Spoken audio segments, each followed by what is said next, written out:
Good morning. Time check, 9:40.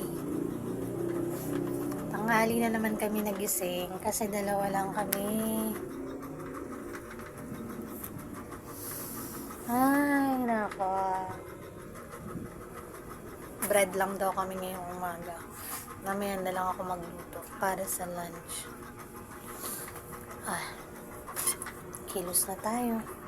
Hi guys! Welcome to my vlog. Ito na naman nga tayo sa day in my life natin ngayong umaga. At dahil nga bread lang yung gustong kainin ni Freya ngayong umaga, mag-iinit nga lang ako nitong guyabano na iniinom ko at saka iinitin ko nga lang tong buns na nabili namin kahapon. Maaga pa nga pero parang tanghali na dahil sa init nga ng singaw dito sa bahay.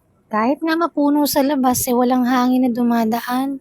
Yung buns pala ininit ko na lang dito sa kawali para medyo naman ma-toast. Gusto ko kasi sa tinapay yung medyo crunchy kapag kinakain.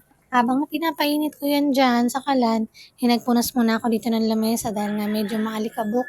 Ngayong araw nga yung balik ng van, siguro maya-mayang hapon. At naku, sigurado baka sunog na naman si Alin. Basta talaga may service at pwede siyang makasama, isasama yun. Dapat nga pati kami ni Freya kasama doon, kaya lang nga nahihiya ako doon sa Umarkila, kaya naman sabi ko si Alin na lang. Buti na nga lang mababait yung mga kakilala namin na umaarkila ng van, kaya naman minsan nalilibre na rin kami. Wala pala akong ibang palaman, kaya naman nilabas ko na lang sa ref yung mayonnaise tsaka itong butter.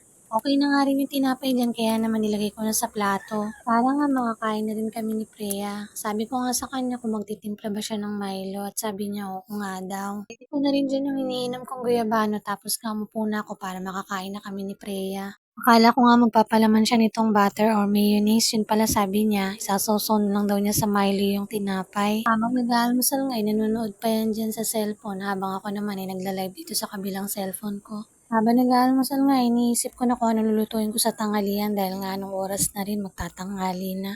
Pagtapos nga namin kumain, hinugasan ko na nga agad itong mga ugasin dito sa lababo. Alala ko rin pala na binabaran ko nga pala ng tubig tong kaldero kagabi dahil matigas nga yung kanin. Kaya hinugasan ko na rin dahil para nga makapagsaing din ako mamayang tanghali. Minsan naisip ko nakakatama din pala yung mga bakasyon na ganito, no? Dahil sa paulit-ulit natin na trabaho dito sa bahay, nakakasawa rin. Kaso wala ka naman ibang choice kundi gawin nga to. Sarap sana maggala-gala or mag-ikot-ikot sa mall, kaso naman mapapagastos ka. Ganito pa naman mga petsa na first week of the month ay masyadong magastos at maraming mga bayarin. Kaya manahimik na lang dito sa bahay at manood na lang ng TV. Buti na lang kahit pa paano may Netflix. Nagwalis-walis na nga lang muna ako dito sa bahay at nakikita ko na nga yung mga buhok ko kung saan-saan. Mayat maya kasi may nalalagas akong buhok. Ewan ko ba sa stress yata to, kakaisip ko naman kung ano-ano. Ganito din ba kayo mga naglalagas yung buhok nyo?